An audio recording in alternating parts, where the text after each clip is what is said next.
जी अस्सलाम वालेकुम दोस्तों, कैसे हैं? उम्मीद करते हैं सब लोग खैरियत से होंगे। मैं हूं मलिक वहाब, आप देख रहे हैं मेरा यूट्यूब चैनल और देखें सोशल मीडिया चैनल्स। जी तो दोस्तों, आज के व्लॉग में एक रिपोर्ट जो हालिया दिनों में सामने आई है, जिसमें एक ख़बर जो कि बड़ी ही मायूस कुन और परेशान कुन सूरत हाल है पाकिस्तान के लिए, जिसमें ये बताया गया है कि पाकिस्तान का जो फ़ॉरेन इन्वेस्टमेंट का लेवल है वो 50 साल की कम तरीन सतह पे आ गया है। तो इसके पीछे क्या वजह है, क्यों ये इन्वेस्टमेंट जो ओवरसीज़ पाकिस्तान में करते हैं रिमिटेंस की शक्ल में, ये इतनी नीचे इसकी सतह क्यों शो की गई है और क्यों इसका लेवल इतना कम है, इस पर बात करेंगे। यहाँ में मैं आपको बताता चलूँ कि इससे पहले तकरीबन 50 साल पहले ये लेवल इसी लेवल पे था। 50 साल पहले भी यही सूरत हाल थी। 1973 में तब भी इसका लेवल बहुत डिक्लाइन हो गया था, लेकिन तब सूरत हाल डिफरेंट थी। उस वक्त जैसे आप जानते हैं 1971 में पाकिस्तान दो हिस्से में तकसीम हो गया था, ईस्ट पाकिस्तान और वेस्ट पाकिस्तान। तो तब भी एक पैनिक की सूरत हाल थी, जिसकी वजह से लोगों में ट्रस्ट की कमी थी, लोग पाकिस्तान में इन्वेस्टमेंट नहीं कर रहे थे। लेकिन अभी क्या वजह है, पाकिस्तान के जो ओवरसीज़ पाकिस्तानी हैं वो इन्वेस्टमेंट क्यों नहीं पाकिस्तान में कर रहे, इस पर बात करते हैं। लेकिन दोस्तों, इससे पहले आप हमारे चैनल को सब्सक्राइब कर दें और इस वीडियो को लाइक कर दें, ताकि हमारी वीडियोस बाकायदगी के साथ आपको मिलती रहे। जी तो दोस्तों, पहले बात कर लेते हैं पॉइंट नंबर 1 पे, जो मेन रीज़न है जिसकी वजह से पाकिस्तान में इन्वेस्टमेंट नहीं हो रही। दोस्तों, मैं समझता हूँ कि जो सबसे बड़ी रीज़न है जिसकी वजह से पाकिस्तान में इन्वेस्टमेंट नहीं हो रही, वो है पॉलिटिकल इंस्टेबिलिटी। इस वक्त जो सियासी पार्टीज़ हैं वो आपस में बहुत डिवाइडेड हैं। इसके अलावा लोगों का अदारों पे एतमाद उठ रहा है। दोस्तों, जैसे आप जानते हैं कि ये जो गवर्नमेंट जिस तरह से ये गवर्नमेंट बनाई गई है, और जिस तरह से इस गवर्नमेंट को फॉर्म 45 के ज़रिए नहीं, बल्कि आप जानते हैं कि फॉर्म 47 के ज़रिए लोगों को असम्बली में लेके आया गया है। उन लोगों को लेके आया गया है जिनके पास मैंडेट नहीं है, और जिनके पास मैंडेट है वो असम्बली से बाहर हैं। तो दोस्तों, इसके अलावा ये भी हालिया दिनों में इस साल जो गुज़रा है, इसमें आपने देखा है कि किस तरह से अदालतों के अहकामात को नज़रअंदाज किया गया है। अदालतें कुछ फ़ैसला कर रही हैं, लेकिन जिन्होंने एग्जीक्यूट करना होता है पावर को, वो जो है ना फ़ैसले जो हैं वो कुछ और इम्प्लीमेंट करवा रहे हैं। तो इस वजह से लोग जो ओवरसीज़ सिटीज़न्स हैं उनका इत्माद इस वजह से उठ गया है पाकिस्तान की सूरत हाल से। इस वजह से ये लोग पाकिस्तान में इन्वेस्टमेंट नहीं कर रहे। तो जैसे आप इसके अलावा दोस्तों, आप जानते हैं कि सऊदी अरब के जो प्रिंस हैं MBS मोहम्मद बिन सलमान, उन्होंने हालिया पाकिस्तान में दौरा करना था, पाकिस्तान का विज़िट करना था, लेकिन उन्होंने भी अपना विज़िट कैंसिल कर दिया। उसकी वजह ये थी कि वो भी समझते हैं कि जो पाकिस्तान की इस वक्त सूरत हाल है, पाकिस्तान में जो हालात हैं वो स्टेबल नहीं है। सियासी पार्टीज़ जो हैं वो उनमें बहुत ज़्यादा इंस्टेबिलिटी है।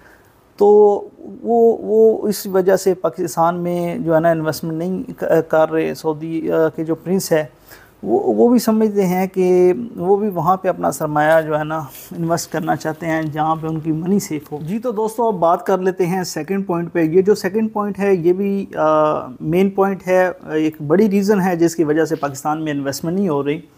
तो ये जो सेकंड पॉइंट है ये है सिक्योरिटी कंसर्न। जैसे आप जानते हैं कि पाकिस्तान में दोबारा से एक लहर शुरू हुई है दहशतगर्दी की। मुतअद्दिद वाक़ये ऐसे हुए हैं जिसकी वजह से जो वेस्टर्न कंट्रीज़ हैं, जो ओवरसीज़ सिटीज़न्स हैं, वो पाकिस्तान में अपना सरमाया इन्वेस्ट नहीं कर रहे। हालिया आपने देखा कि कैसे 5 चाइनीज़ को एक टेररिस्ट अटैक में कत्ल कर दिया जाता है। इसके अलावा जापानीज़ वर्कर पे भी एक अटैक होता है। तो नाज़रीन, इसके अलावा एक बस जो पंजाब से जाती है बलूचिस्तान वाली साइड पे, तो वहाँ बलूचिस्तान में कैसे कुछ दहशतगर्द पंजाबी जो लोग होते हैं उनको उतार के किस बेदर्दी से कत्ल कर देते हैं, ये भी आप लोगों ने देखा। जी तो दोस्तों, इसके अलावा रिसेंटली कुछ दिन पहले बलूचिस्तान में ही ईरानी फोर्सेस ने दोबारा से 4 पाकिस्तानियों को कत्ल कर दिया है। तो इस तरह के जब वाक़यात किसी कंट्री में होते हैं तो दूसरी जो कंट्रीज़ होती हैं, वहाँ के जो लोग होते हैं, वो जो है ना फिर इन्वेस्टमेंट करने से हेजिटेट होते हैं। तो इसके अलावा यहाँ पे मैं ये आपको बताना चाहूँगा कि जो MBS हैं, सऊदीया के जो प्रिंस हैं, उन्होंने विज़िट करना था पाकिस्तान का, लेकिन उन्होंने अपना विज़िट तज्ज़िया कार ये कह रहे हैं कि इसी वजह से कैंसिल किया कि वो समझते हैं कि पाकिस्तान में जो पॉलिटिकल इंस्टेबिलिटी है, जो सिक्योरिटी के कंसर्न्स हैं, इनकी वजह से उन्होंने अपना जो विज़िट है वो कैंसिल किया है।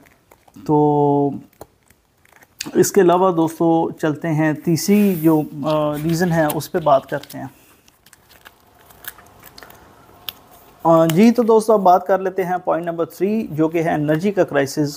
एनर्जी का क्राइसिस भी एक मेजर कंसर्न है पाकिस्तान में, क्योंकि जो कंपनीज़ बाहर से आके यहाँ पे काम करती हैं तो उनको अगर एनर्जी की फराहमी नहीं होगी तो वो कैसे काम कर सकेंगी। तो अगर उनको एनर्जी फ्राहम होती है तो वो एक एक्सपेंसिव बड़ी महंगी कीमत पे उनको जो है ना ये एनर्जी मिलती है। इलेक्ट्रिसिटी की कॉस्ट यहाँ पे बहुत ज़्यादा है। इसके अलावा आप जानते हैं कि पाकिस्तान ने एक मुआहदा ईरान के साथ किया था गैस पाइपलाइन का, लेकिन वो भी अभी तक उसकी प्रोग्रेस भी बड़ी स्लो है, बल्कि वो बहुत देर डिले रहा। अमेरिका की जो गवर्नमेंट की पॉलिसीज़ हैं वो भी लॉन्ग टर्म नहीं है। अभी रिसेंटली आपने देखा बहुत सारे लोगों ने इन्वेस्टमेंट की सोलर एनर्जी में, बहुत सारे लोगों ने सोलर प्लेट्स जो है ना उसमें इन्वेस्टमेंट की, लेकिन अभी जो गवर्नमेंट ने एकदम से अपनी पॉलिसीज़ चेंज की कि इस पर भी टैक्स लगेगा। तो ऐसी सूरत हाल में कौन यहाँ पे इन्वेस्टमेंट करेगा। तो ये आप देख सकते हैं जो इन्वेस्टमेंट है वो लॉन्ग टर्म नहीं होती। लोग अगर किसी चीज़ में इन्वेस्टमेंट कर लेते हैं तो गवर्नमेंट अपनी पॉलिसी जो है ना उसको चेंज कर लेती है। तो गवर्नमेंट ये नहीं चाहती कि किसी जगह पे भी लोगों को रिलीफ मिल सके। तो जिन लोगों पे टैक्स लगाना चाहिए उन पे टैक्स लगाया नहीं जा रहा। जो मिडिल क्लास लोग हैं, जो गरीब लोग हैं, उन्हीं पे टैक्स बार बार लगाया जा रहा है। तो इसके अलावा जो लास्ट पॉइंट है वो है ईज़ ऑफ बिज़नेस। तो दोस्तों यहाँ पे पाकिस्तान में वन विंडो ऑपरेशन नहीं है। अगर आपने कोई भी सेटअप स्टार्टअप्स को सेटअप करना है, रन करना है, कोई भी कंपनी आप यहाँ पे रन करना चाह रहे हैं तो उसको खड़ा करने के लिए बड़ी मुश्किलात का सामना करना पड़ता है, बड़ा डिफ़िकल्ट होता है पाकिस्तान में कोई भी कारोबार को रन करना। तो मुख्तलिफ़ जो सेक्टर्स हैं उनमें एक अलग ही माफिया है कारोबार में, जो नहीं चाहते, जिसमें उस बिज़नेस में उनकी अपनी ही मोनोपोली होगी और वो नहीं चाहेंगे कि आप इस कारोबार में आगे बढ़ सकें। इसके अलावा जगह जगह पे आपको रिश्वत देनी पड़ेगी ताकि आपका काम हो सके। तो ये था हमारा लास्ट पॉइंट। अभी बात कर लेते हैं सलूशन पे कि इस सारे सिस्टम को किस तरीके से बेहतर किया जा सकता है।